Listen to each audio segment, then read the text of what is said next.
out there with him, right? He's right in the tropic, in between the Tropic of Cancer, Tropic of Capricorn, has an equator-based theology, right? And he wants to get back to nature. But he has these devices out there. He has cell phones out there. He has literally computers, etc. out there with him. We can see that all over the planet, right? They are layering or priming, just like you prime a wall when you paint, or if you need to run a railroad track through a country or a land mass, you lay down the tracks before you run the train. So in order for singularity enforcement to take its final phase, the planet needs to be layered. It needs to be primed, right? So they are spraying what you call chemtrails, but they're nanoparticles, tiny microscopic robots, right? They're layering the planet because the thing is, when you say that you're so far off that you can't receive a cell phone reception, that's going to be fixed. That's not going to be a problem in the future once they layer the planet or prime or coat the planet with the smart dust and the smart rocks. In the military, they have these rocks. They're of different sizes. They look like rocks, but they're not actually rocks. They are what you call smart rocks, right? You can drop them in the enemy territory, right?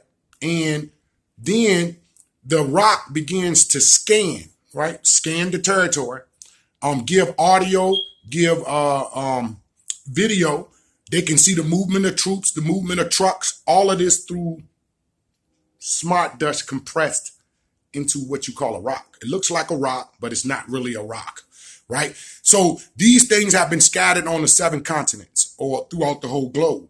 So there's really no place that you could run to that would be able to escape artificial intelligence singularity enforcement. So I'm telling my people this because don't let nobody trick you into running off here, running off there, and then they're taking the trappings or the technology with them, right? There's no way that you're going to be able to escape the peripheral view, right? The 360 degree in a third dimensional viewing from every angle, right? They got cameras looking at you from every angle. They got devices looking at you from every angle. And you think that you're going to escape this, right?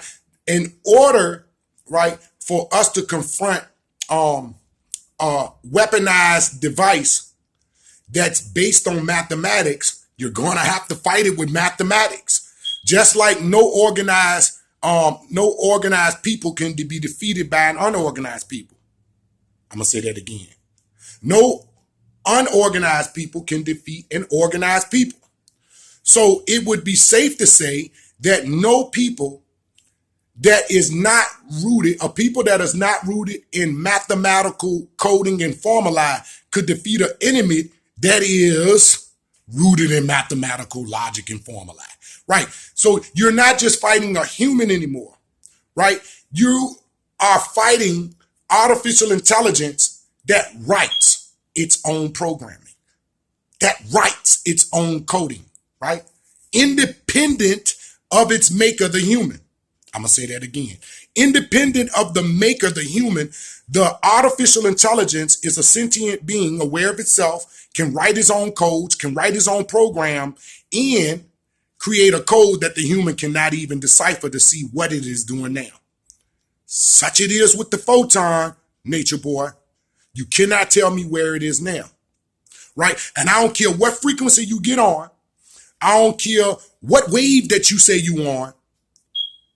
Put your wits up against artificial intelligence. If you can't beat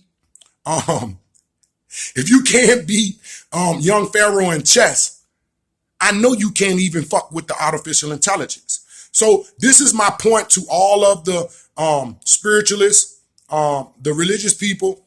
You say that there's an all-knowing, all-wise God, but the scientists are creating, right, something that is all-knowing, meaning it knows the entire knowledge of the human race and more.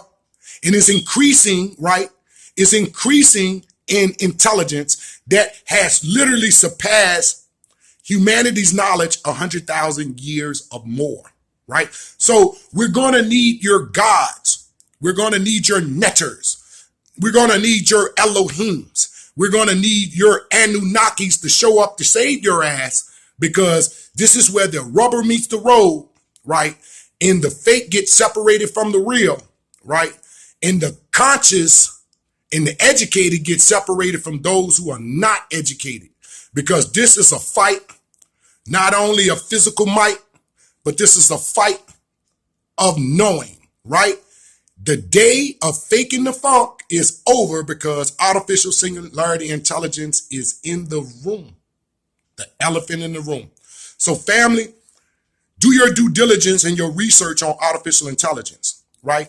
Genetic nanotechnology robotics, right? Genetic modified organisms, right?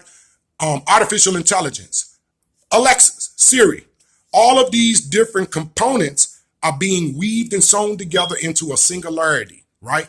Where they're going to dominate the planet, right?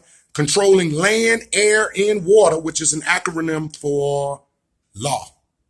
My people, awake, become conscious, and then turn that word to view it as become educated on a particular subject. Because when we use the word conscious and all of that, you get spooky, right? And fall into riddles, probabilities, and things that have not been proven in a real realm, but only exist in an artificial realm. And y'all know who the rulers of the domain is, right? So this has been another New Black World Order TV Productions. Artificial intelligence, singularity, enforcement. Chopper, right? So artificial intelligence, singularity, enforcement is 4 words with 44 letters, right? That add up to 476. We talked about the 4 great elements, right? And when we divide 476 by 4, we get 119, revealing to us that artificial intelligence is a master plan.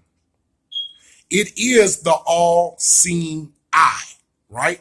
Man-made, but yet it writes its own codes. It writes its own programs, right? So again, this is where the rubber meets the road. Enough of the fake pumping about I'm God, about I'm the wisest master teacher, I'm the scientist on the scene today, when you are not even scratching the surface of where artificial intelligence is at the moment. It is the greatest threat to Black humanity and humanity as a whole. Again, this is a public service announcement. When knowledge becomes your enemy, right? Knowledge can be your friend or it can be your enemy. And I'm basically just trying to tell my people, keep fucking around with the Jesus story. Even if you just believe in Jesus,